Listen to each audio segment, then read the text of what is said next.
Hey,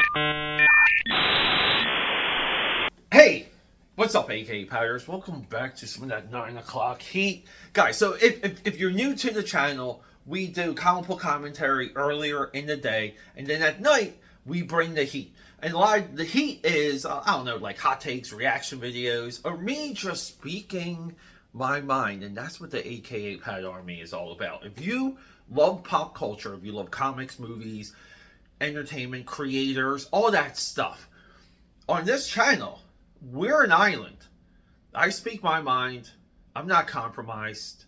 So let's get into it. Erik July. This video comes across my feed where he's talking about the comic book distribution model being broken. Okay. He doesn't offer any solution. Like, exactly how is it broken? Why is it broken? Now, he may have elaborated this on other streams, but I'm just commenting on the clip, and that clip is available down below. And before we get further, Erik July, like anyone that has Thomas Sowell on their wall, I'll listen to you. I'll buy you a couple of drinks. You're the type of person I want to know. Anyone that hangs out in an enclosed environment wearing hats all the time, well, I'd like to know you too. No, I feel like the career, the arc, everything Erik July does, he, in my opinion, is a comic book influencer. He's not a comic book creator. I think everything he's doing with Rippaverse needs time. It needs to be tested. I know there's a lot of commentary on some of his current sales as if things are dipping. We don't know. But a lot of times, just as a comic book fan, like, you want comic book guys doing comic books. Like, you don't want the dude from Cross-Gen Comics funding a company and trying to take everything over, moving everyone down to Florida and thinking you're going to have this, like, bullpen and this hub of absolute creativity. It sniffs, it just smells like it's disingenuous. So do I compare a lot of the Rippaverse to Cross-Gen Comics? Yes. Is this a potential subject for a video coming? Yes.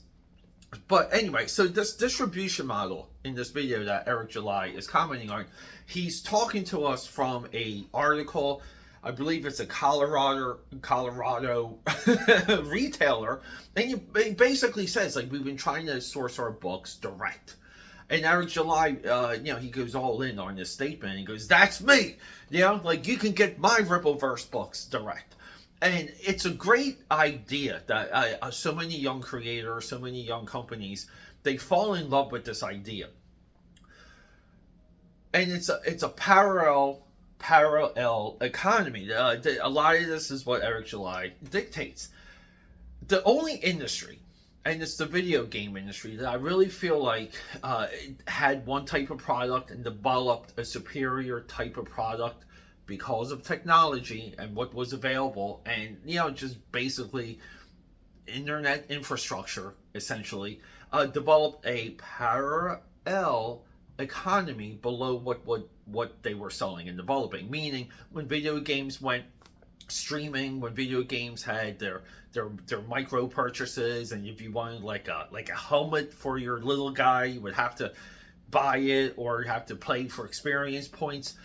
The video game industry successfully did that, but they also had access to levels of technology that the consumer wasn't even aware of at the time. Now it's a little bit more prevalent, it's a little bit more understood, but at the time, and as these things were marching on, people screamed at the clouds, they screamed at the moon. We all remember when Xbox and everyone said, no more physical, like, it's going to be download only.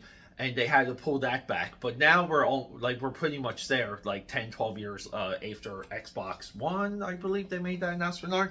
Guys, I'm not a video game guy, but feel free to correct me down below. But he makes this argument, and he's kind of validating a little bit of himself. And the thesis of it all is the comic book distribution model is broken. And my brain it just freezes. Like Ghostbusters, Frozen Empire, like it freezes. And, I gotta listen. I gotta really see what his full point is.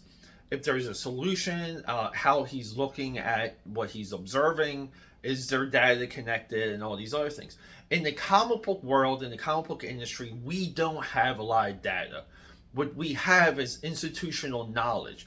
We're in an age now where that institutional knowledge is gone on two fronts: on the business front and on the creation front. It's this very scary time. So when people talk about the death of the comic book industry, they're talking about it changing. And is it now? It's a discussion point. Is it changing for the good, or is it changing for the bad? But what Eric July is promoting here, it's not realistic. It's not even close to being feasible. If you walk down the city street, right, like Philadelphia, we still have newsstands. Like, we have these guys on the corner. They sell lottery tickets, cigarettes, magazines, newspapers, right? And before COVID, they were literally like in downtown Philly. There was quite a few of them. There's only a few left since COVID, but we have a couple of them still attached to our train stations and a lot of the stuff around City Hall. You go underground and there's literally like a newsstand shop right there. Oh, they also sell Red Bull. And that guy that owns the newsstand, he needs as few distributors as possible to run his business. You kind of want a single source. So there's distributors that target newsstands. The comic shop world goes through peaks and valleys with, is Diamond good, is Diamond evil, does Diamond need a competitor? But Diamond, we can really say since the 90s, became an all-in-one for comic shops, so they can do all of their ordering week after week, because a lot of the books and a lot of the merchandise for comic shops, it's week to week. It's not you just make an order one time at the end of the month and you get all your stuff. This getting compromised, Marvel, DC having their own separate distributors, their own separate product avenues, we'll call it. This is all right. It's disruptive to the comic shop owner. And I know a lot of you want to take the position, well, just put in the extra time and have a different catalog. It's no big deal. The biggest expense outside of owning or operating the brick and mortar, your operational costs, your biggest expense as a comic shop owner and your biggest need is to hire a comic shop manager to help with the ordering. You have to consider that. So there's no model that's going to correct that, make it better. We want comic shop owners to be a voice for this shop, to be the voice of the store. We don't want these like corporate ideas and procedures and processes coming into comic shops, taking and ripping out some of the personality. We all grew up around comic shop owners that we adored, that we loved, and in some weird cases even looked up to. We need to make ordering fast and easy.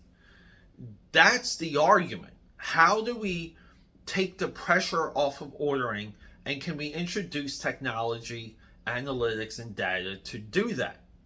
There's been so many comic shop owners that I talk to that they tell me they hate the ordering process. I was a part of a comic shop back in the day, and the ordering, it would just, it would be, you know, if you couldn't do it, if you got sick, it was a major deal. Okay, and we're dealing with comic shops that don't really make like overall, like, and guys, I'm just talking like, right, maybe it's 200K, maybe it's 100K, maybe it's less. The comic shops don't get that extra bank. You can tell by the houses they live in, you can tell by the cars that they drive, you can even tell by the condition of the employees that they hire.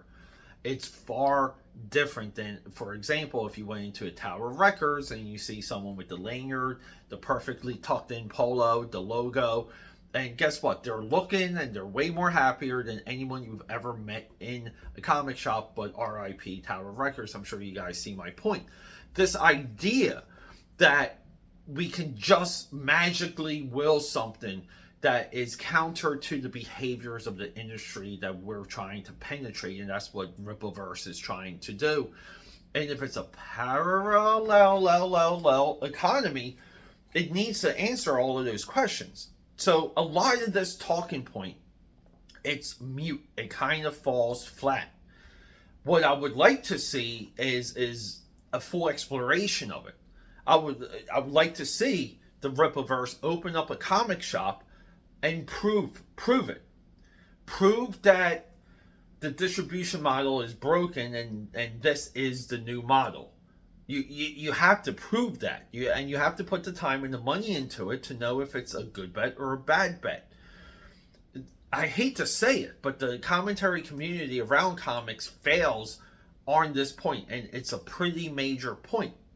We have to look at a lot of this stuff as what's worked in the past, what's feasible, what can we introduce to change it, how can we improve it, and then how do you optimize it? Meaning we can rinse and repeat and rubber stamp it, but not take away the personality of the comic book shop, aka Powders.